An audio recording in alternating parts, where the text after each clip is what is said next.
गोर लागी ले बाबा। अरे खुश रह बच्ची, खुश रह। क्या परेशानी है रे बच्चा? ए बाबा 9 साल शादी भइला हो गईल, अभी एको गो लइका नइखे भइल। अच्छा ये बात बा। ये तो मेरे दाएं हाथ का खेल है बच्ची। जरा हाथ दिखाओ तो अपना। ओह ए बाबा ई क्या करता नी? ए त करे में तो यही ना लइका खेल यही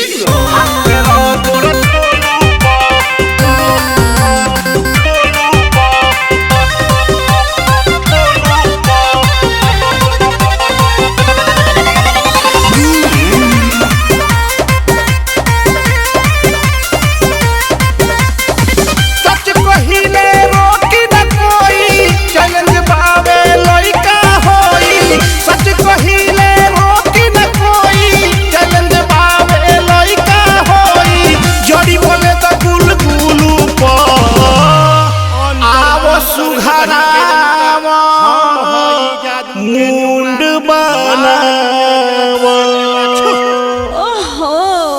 आवा सुघरावा मुंड बनावा, हाथ फेरा मोरा टुलू पा। आवा सुघरावा मुंड बनावा, हाथ फेरा मोरा टुलू पा। सच कहिले रोकी न कोई, चैलेंज बावे लइका होई। सच कहिले रोकी न कोई, चैलेंज बावे लइका होई। जड़ी बोले त गुलु गुलु पा। आवो सुघरावा मुंड बनावा। अच्छा आवो सुघरावा मुंड बनावा, हाथ फेरा मोरा टुलू पा। आवो सुघरावा मुंड बनावा, हाथ फेरा मोरा टुलू पा।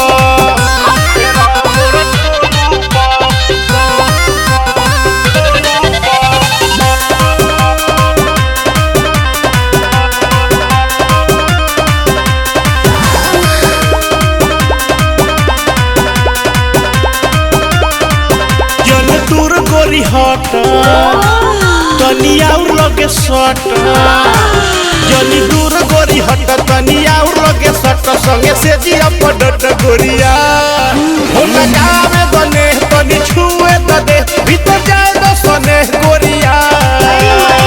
केनो बकरत खिसबा में परत, केनो बकरत खिसबा में परत। केनो बकरत खिसबा में परत, केनो बकरत खिसबा में परत। मोर तहरा उलू पा। आवो सुघरावा मुंड बनावा। आवो सुघरावा मुंड बनावा, हाथ फेरा मोरा टुलू पा। आवो सुघरावा मुंड बनावा, हाथ फेरा मोरा टुलू पा।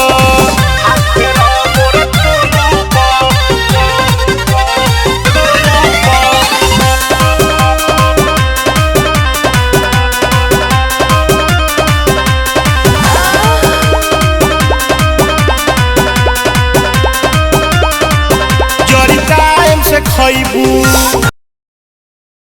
लइबू जड़ी टाइम से खइबू तबे लइका खेलइबू तबे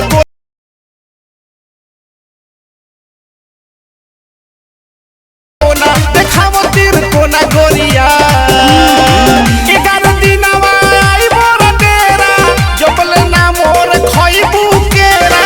11 दिनवा आई के डेरा, जबले ना खइबू हमार केरा। कर विश्वास इलू इलू पा। आवो सुघरावा मुंड बनावा।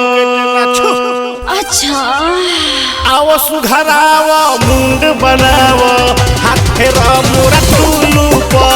आवो सुघरावा मुंड बनावा, हाथ फेरा मोरा टुलू पा। सच कहिले रोकी न कोई, चैलेंज बावे लइका होई। सच कहिले रोकी न कोई, चैलेंज बावे लइका होई। जड़ी बोले त गुलु गुलु पा। आवो सुघरावा मुंड बनावा।